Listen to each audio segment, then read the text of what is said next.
Hello everyone, so I just watched the most recent movie on Netflix called Coven of Sisters. This movie comes in at just about an hour and a half long, and it takes place in 1609 in Spain, where the Spanish Inquisition is purifying a bunch of pagan lands throughout their country, and they come across a village that has been full of ancient traditions that could be viewed as witchcraft. So a bunch of soldiers and a judge come in and have the task of deeming this group of female villagers either as witches due to the ceremonies that they practice or not. And of course, they'll be burned at the stake alive if it does come to be true. And it's a movie all about these sisters coming together and formulating a plan to escape from their captors through, one, their sisterhood together, and also two, through their ways of witchcraft, where you don't know throughout the entirety of the movie if they do practice the Sabbath and a bunch of satanic rituals, or who exactly they pray to, or if they're just a normal village of girls who have ancient traditions that they love to practice with one another.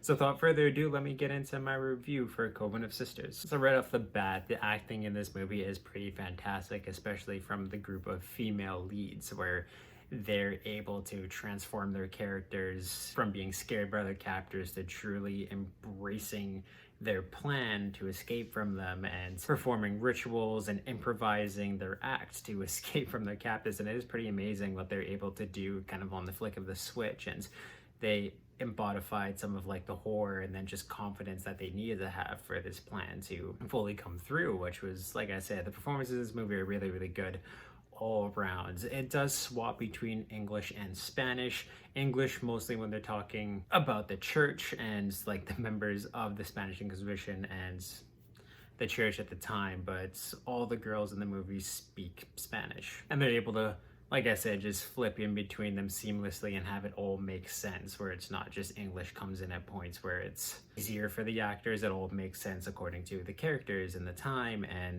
just their roles within the scenario. And the music in this movie too is really, really good. It's creepy, and even the scenes where it doesn't need music, where it's just silent and you get the subtle acting or just the singing from characters on screen on their own, is very, very well done and effective. There's a lot of like really eerie storytelling, similar to what I've seen in movies like The Witch, Hereditary, or even I could think of Midsommar does a lot of this, which this movie takes, I don't know about inspiration about, but it does do kind of like that same subtle, really eerie, creepy acting very, very well. And just, like I said, it's just all effective with what the movie's trying to do. When they talk about like Satanism and like these witches and their practices, they do it in a really cool, unique way that I personally haven't seen in a film before. This isn't your typical kind of church versus witches movie. It does go a lot into and like little subtleties about how these people are just there to take the land away from these people and just fully convert lands and people into the church, and killing people that they knew that they wouldn't be able to convert, or scared enough to basically just be deterred and submit to the church fully. So like you do get some commentary and a lot of subtlety in that, which I really, really liked. And the girls realize their situation and the plan that they formulate.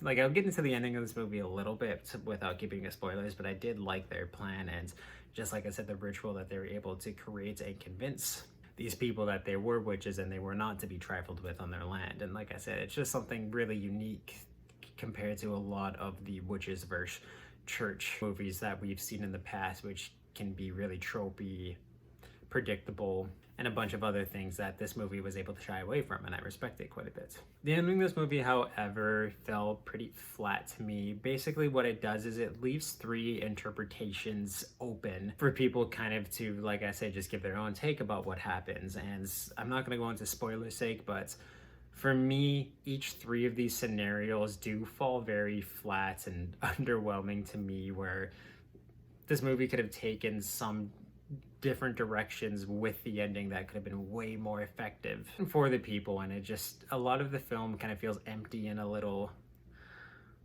pointless for two of the endings, I want to say. And even like the third ending, the possibility where it's just, they never get their freedom in the ending of the movie, and maybe that's just what it's trying to tell you, but like secretly it didn't feel like that at all, where it's not giving them a choice to live at all. It's just, no matter which way the ending went, it's just nothing different would have really happened for these women. And after like having this whole story about them formulating this plan that was really effective, really unique, and smart as hell for them to put into motion, for all three of these, like I said, interpretations to just kind of take them nowhere away from the church and these soldiers, and basically wiping out their people and their ways, just like I said, falls very flat to me. And in a way that this movie didn't set it up to be upsetting and they're gonna lose. It was kind of to uplift and empower these girls, but like I said, the endings just don't really give them any of that. Overall, like, this is a really solid film in terms of the acting, the costume design, set design. Everything feels so authentic, and it's really, really good, entertaining, and it gripped me so many points in the movie, and I really respected it in so many ways. But with everything taken together, I'm going to give this movie a 6 out of 10. Like I said, this movie is on Netflix. It's just about an hour and a half long, and yeah, if you have your Netflix subscription, you can definitely check it out. And if you have seen this movie, please let me know what you thought of it in the comments down below, and you can check out all of my other content, movie reviews, everything that I do on this channel through my playlist down below. There's also a link to my Twitch and my Discord in there as well. You can check out, and of course, if you like what you see here, you can subscribe and turn the little ringer on if you want to know when I upload new videos. But yeah, so go check out this movie, and awesome, guys.